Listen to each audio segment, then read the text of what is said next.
Hello everyone and welcome to Strategic Command World War I.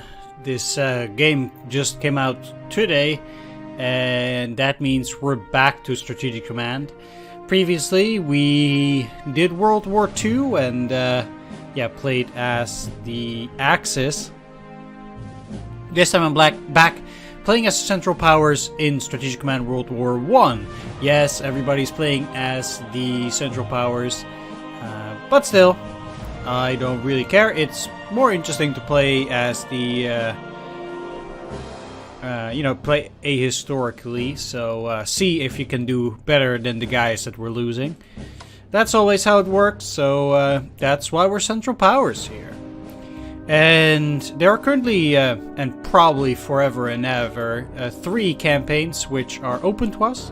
The first one is the regular campaign.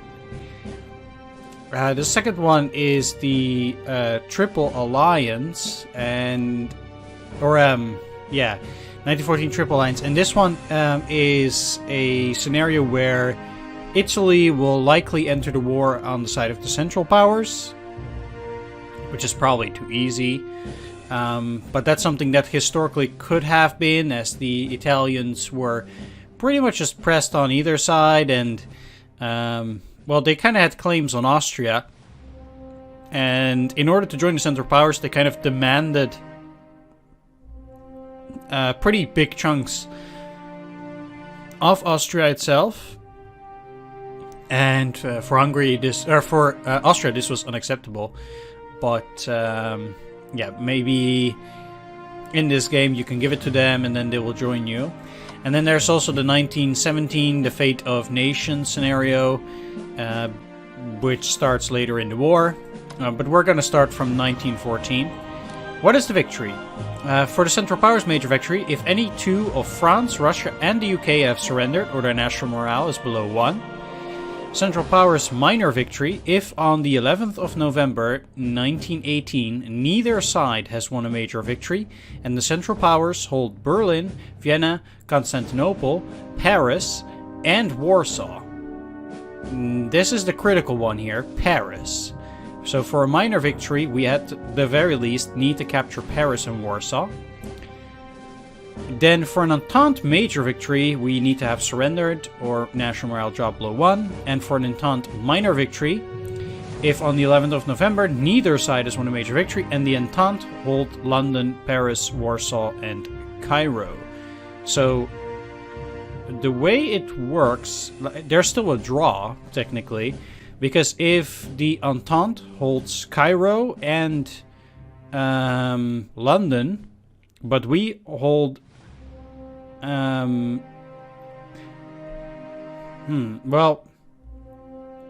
could be technically that we hold Cairo without holding Constantinople, for example. And then even if we control Paris and Warsaw,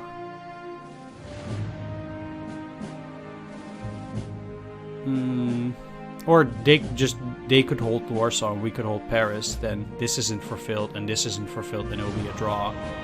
Yeah, sure, okay. But we're gunning for a major victory, of course. Knock at least 2 out of 3 out of the war.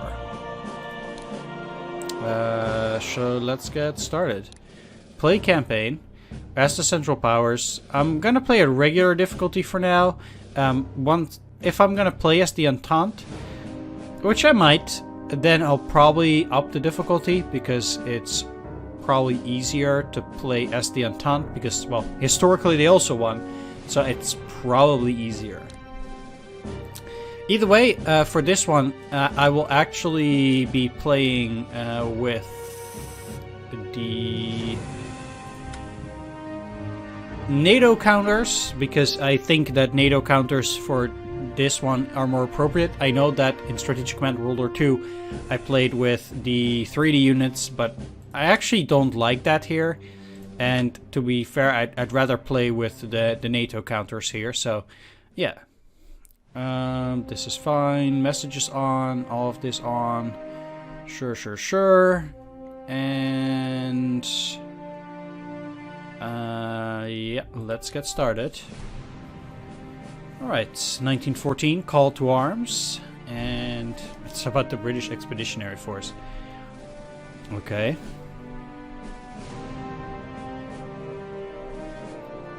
It's actually loading a pretty long time. But I don't dare do a click. Alright, here we go. Central Powers deployment phase. Now I'll be going for a historical deployment on purpose if we can. Strategic advice. Most of your army is now mobilized, but some units remain to be deployed. Some options on deploying these are to deploy them to strike hard in the west, to strengthen your forces in the east, to deploy them in the south, and send them to take part in the conquest of Serbia. Choose wisely, because this is probably the most important decision you will have to make in the coming conflict. Note, if you select auto-deploy, then these units will be placed within the vicinity of their historical starting points, mainly near Belgium, though some cavalry will deploy further south near the French frontier. I'm going to go for auto-deploy then, because I want to do a historical deployment. Yes.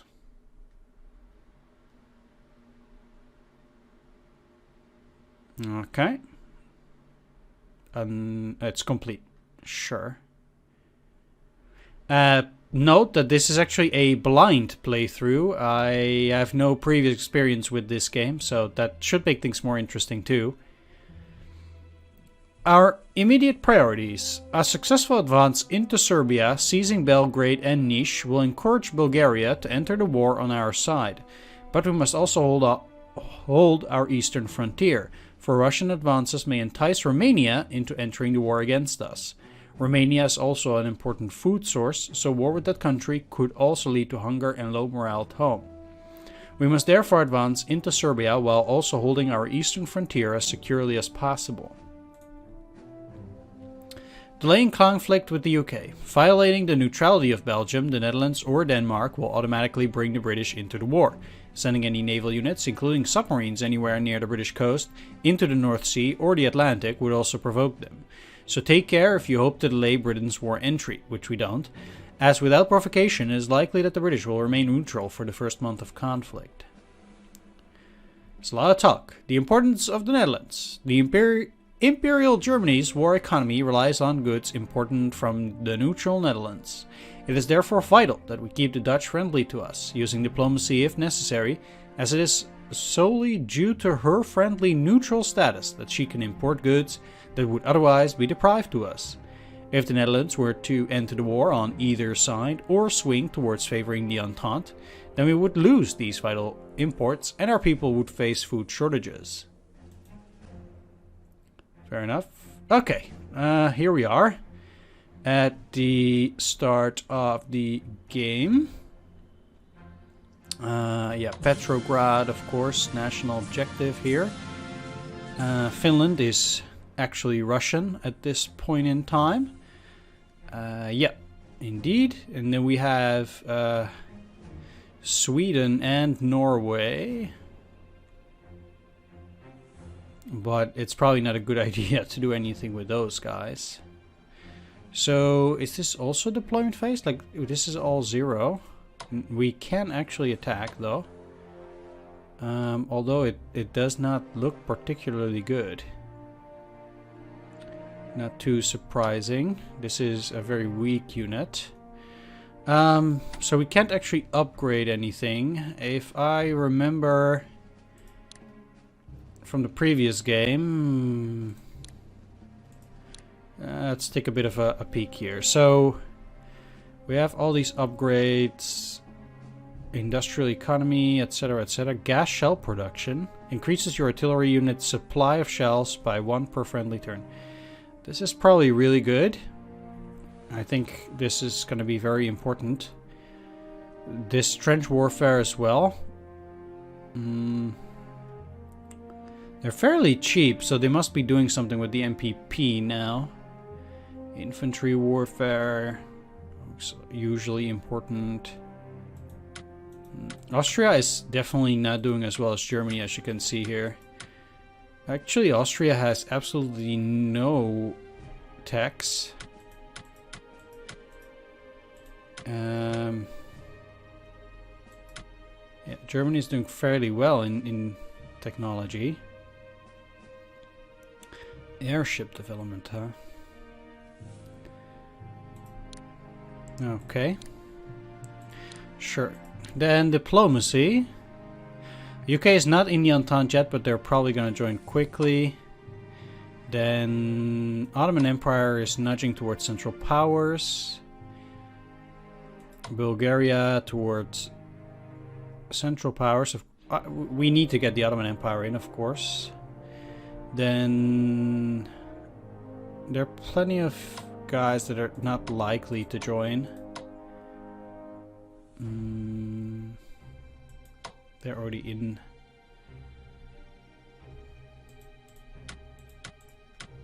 Okay, sure. In the purchase screen we can see what is still purchasable for each country. Fair enough. And then war maps is where we can see all of this.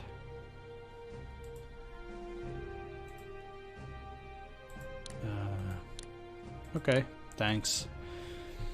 So maybe first we should declare war on Belgium, because that's what they historically did as well. Try to go through Belgium into France. Maybe we can move into these locations. Oh, really? That's what it does? It gets you out of there? Okay.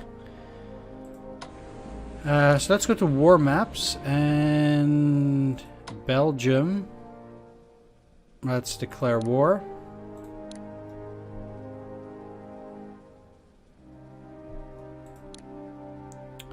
Yeah, UK joins the Entente, of course. What a surprise. And okay, here we go. Let's start off with this rear unit going into Luxembourg. And taking it. Taking this mine is probably going to be very important. I actually want to make use of this attack because your units get a bonus if they are attack first and move second. So this attack is going to be better off. And because I can't use the artillery after moving, I kind of want to use the artillery first. I don't have any MPP to repair it for now. Let's just attack. This at least lowers their readiness, etc.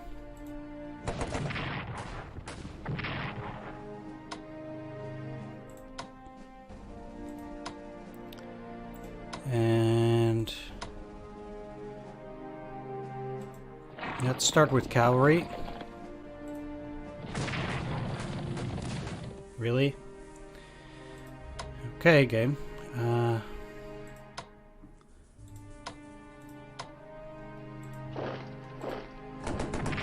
That kind of sucks, but they're still destroyed. Okay. Really? Well, then let's get into Liège. Take it, and hopefully... I mean, I know that the zone of control is kind of in the way here. Which is unfortunate. I kinda... Yeah, so... Can they not bomb for now? It's 1, 2, 3, 4, 5. This is 1, 2, 3, 4, 5, 6, 7. So they might not have that range.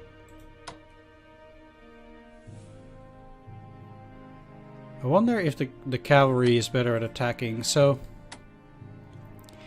I'll be figuring out certain things at the start. These guys have soft attack 4, hard attack 3.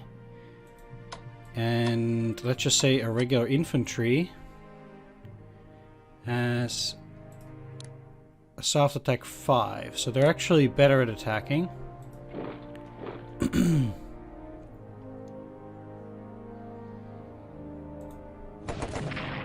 So let's do that.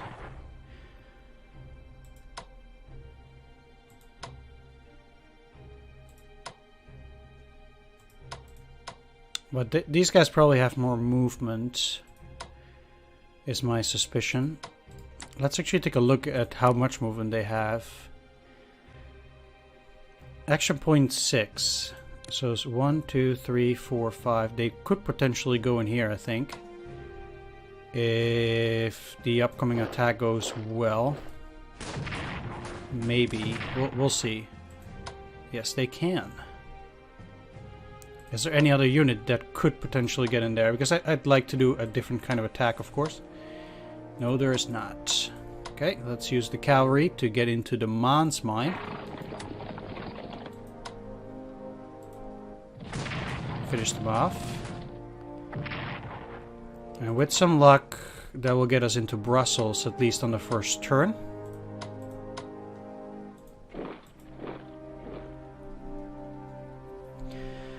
Excellent. That's pretty good. Now, I will set all of these to manual, and I should have done this already before this, so I already kind of messed this up. Because you really should take a better approach to that. But, you know, at least we got in there. How far can you go? Not too far. Okay, so now I need at least a... There was a way like forced march. I thought you used to do that with spacebar, but it doesn't do that anymore. Or no. Let's actually take a look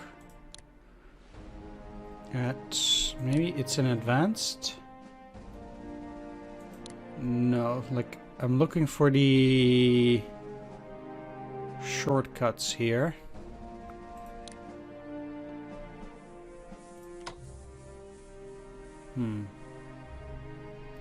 So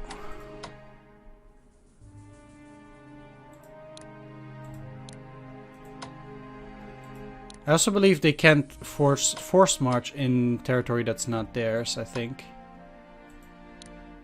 Yeah.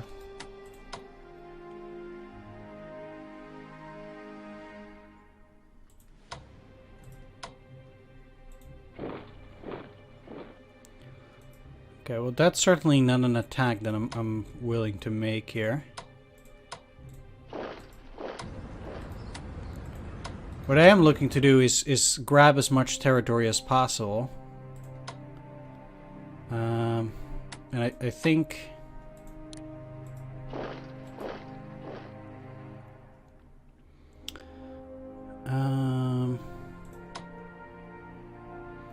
like moving into the open is pretty precarious, so I want to find out whether these attacks are pretty decent by moving into the mountains. So this is a 2 and 2 and this is a 2 and 0 because this is...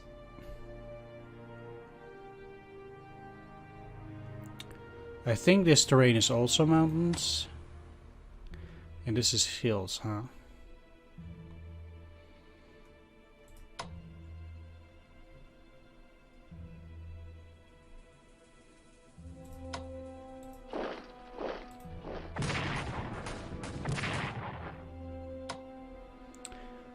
I think I can destroy that core, most likely.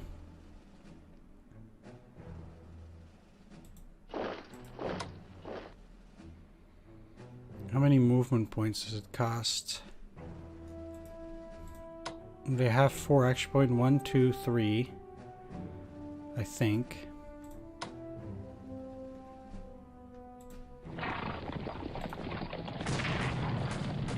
Let's just attack with the cavalry. Move back for now. I don't want to attack with my frontline units. Naturally,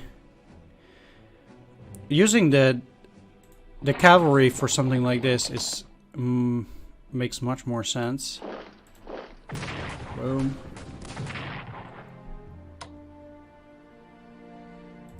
That's 1. So 1 enemy core destroyed.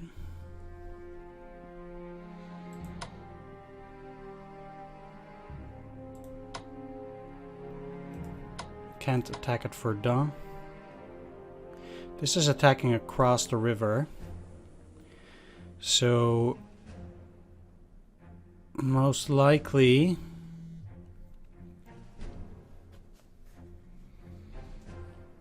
I'll be best off just checking whether an attack like this is good. This is already pretty bad.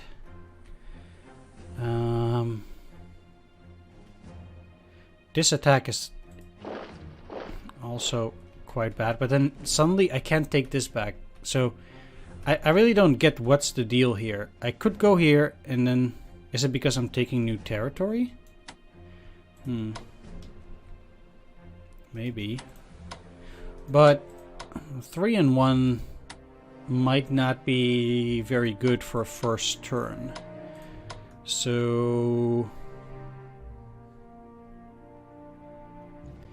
As such... I'm much better off just pushing in there. Can I actually try to take... I want to try and take this Ardennes hex as well. Which I probably won't be able to do.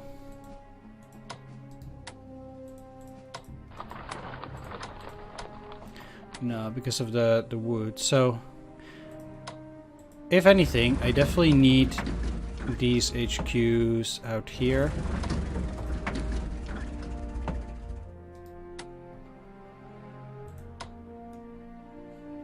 This is hill, so it's actually pretty decent defense, I think, still.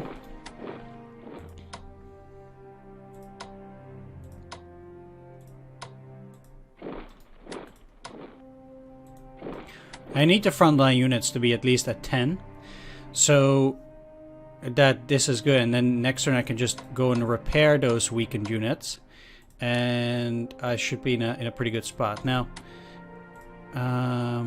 if they have moved, they cannot entrench anymore. So, at least that's what I think. Now, in order to kind of like see, because you can't entrench, you can't supposedly. I don't need to entrench from up there, so 2 sides, and then it's only these. I don't know in as much as trying to do entrenchments right now does work. I mean, it seems to be still 0 out of 1. But this is ground cover, 0 and 1, and this is entrenchment. So we'll see how that works out. Again, I'm not sure really how that affects anything. So whenever they can entrench, I'm just kind of going to do it for now. And I'm trying to do this with the least amount of sides possible, because that might make it go a bit faster. For example, I don't expect to get attacked from here or here with these guys. So I'm only digging in on this side. Whereas with these guys, I'm doing that on 2 sides. Maybe if they haven't attacked, then they can entrench, but it's unclear. So I don't know. I wonder if these guys will already fall, but it seems like this is an alternate capital, Antwerp, so they're probably not gonna fall that quickly.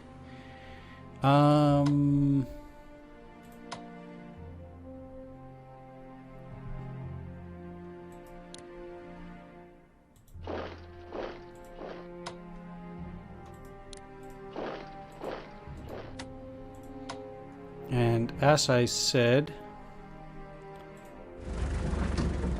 S5, U5. I'm already checking out how many of these I need you guys here, and then 2 HQs up there. So next turn, before moving anything, I'm gonna use the HQs and take care of it.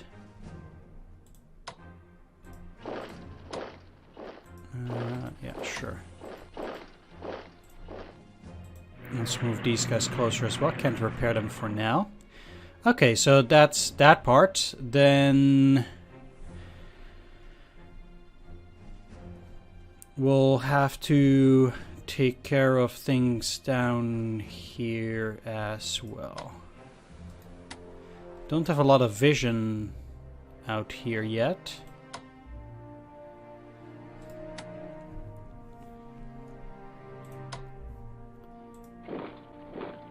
I can probably destroy this, and that's probably a good idea.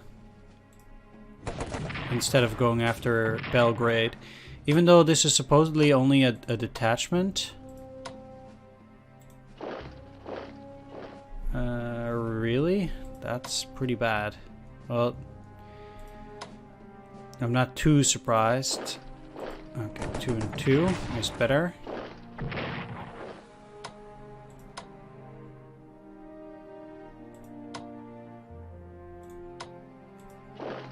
Let's get you into Sarajevo, you in Valjevo for now. I don't think they'll get to destroy it on the other side of the river. So I think I'll be fine. Yeah, great. And that allows me to dig in here, or at least take this part of the river, and not yet attack Belgrade. I don't think it's gonna be that beneficial for us to attack right now. To be honest, I actually think that Serbia is just a sideshow. I don't really care that much about Serbia. The big problem is going to be Russia. So, as I want to do historically, I want to focus most of my reinforcements on France for now until we get bogged down there, and then I want to shift my attention to the east in order to deal with everything out there. But I think that Serbia is not that important, and I'm going to use most of the Austro-Hungarians up here near Russia, so Russia will fall as soon as possible. And once Russia falls, yeah, then basically we'll be in a good spot to take over it, to deal with France, and with the British, of course, dealing with everything down here, because the British are going to cause all kinds of problems probably in the Ottoman Empire, and we really don't want that. So the more pressure I can put on Russia, also the less pressure they can put on the Ottoman Empire from this side, which is just going to be squeezed between the British out here, and the Russians here. And they're probably still going to land at Gallipoli. That's almost certain. So it's going to be a bit of a problem there as well. If you actually think about it, the Central Powers are kind of screwed. I mean, historically, they actually did pretty well, knocking out Russia first, but then, yeah, they still lost after that. I'm actually pretty impressed that they were able to knock out Russia in the first place. Anyway, I don't want them to... Well, actually, it doesn't really matter if they go into Temeshburg. Although it does give MPP. What I'll do is I'll actually move in here, and then I'll see whether I want to attack Belgrade on the next turn. I can then attack it from 3 sides. So also at that point I will have this HQ, and the HQ will connect with all of these. I'm going to put that on auto or manual as well, so they all get their benefits from being close to the HQ. Now I kind of need to keep some guys at least at Pola in order to make sure that it doesn't suddenly get taken. Okay, that's not a very good attack, but again, for some reason I can't take this back, and I'm not really sure what's the trigger here. So I'm gonna pull you back to Ragusa and just keep them inside there. If the enemy wants to attack, they're free to do so. I'm not too worried about the Serbs here. I mean, yeah, these mines and such are pretty nice, I suppose. But I think for now destroying their units just in general is more important. I don't think the Serbs can buy a whole lot of units in the first place. Germany, things are gonna be... in Prussia, things are probably gonna be pretty tough. I mean, if we look at how things went historically, we can already assume that the Russians are gonna come in full force and probably take quite a few places. I don't want to keep a hold off Memel, because I think that they're gonna overrun that pretty quickly. Same for Gumbinen. I'm actually more inclined to keep a defensive line along this river and keep at least Johannesburg free. So I'm going to let them take Gumbinnen and Tilsit, but then keep a defensive line, at least for now, along this line near Königsberg, and then along the river down here, and try to keep a hold of that while also keeping at least some units to protect my flank. I think for a first turn, that's probably what I want to be doing. I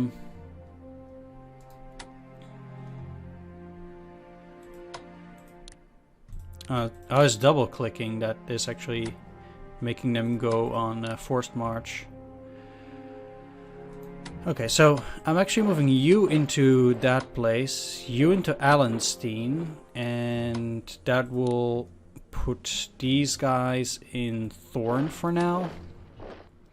This area is pretty empty, which is a bit of a problem, because if they take Katowice, that's actually a pretty good mine, and I don't really want them to take that. So currently I think actually using the Austro-Hungarians to take Katowice is probably good, and move you into Krakow. So I'd rather have them take Glogau from wherever point they are than them taking Katowice, which is worth 30 MPP. That much is certain, I think. So I don't see any Russians on the border specifically, but for us to lose the Galician oil fields and or Lemberg very early, that's going to be pretty bad. I think as for Czernowitz, they're less likely to attack there, so I'd rather move my units in there and keep that protected.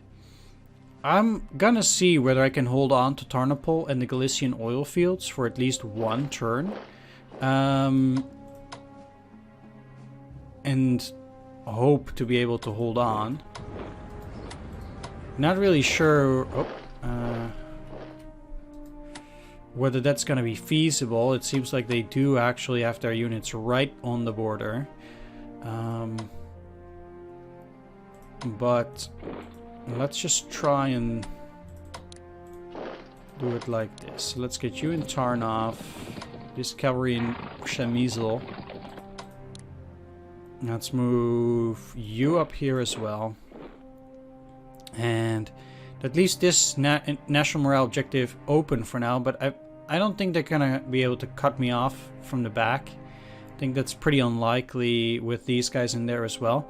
Not gonna lie, I think my position here is actually pretty bad. But we'll see how it's gonna go. I'm sure we'll get more units after the first turn. But yeah, for now, not too sure yet. Like these guys being close to... I don't think they need to be there. The 9th Reserve Corps. We already have Marines there. So, I mean, if I could strategically move them, I would.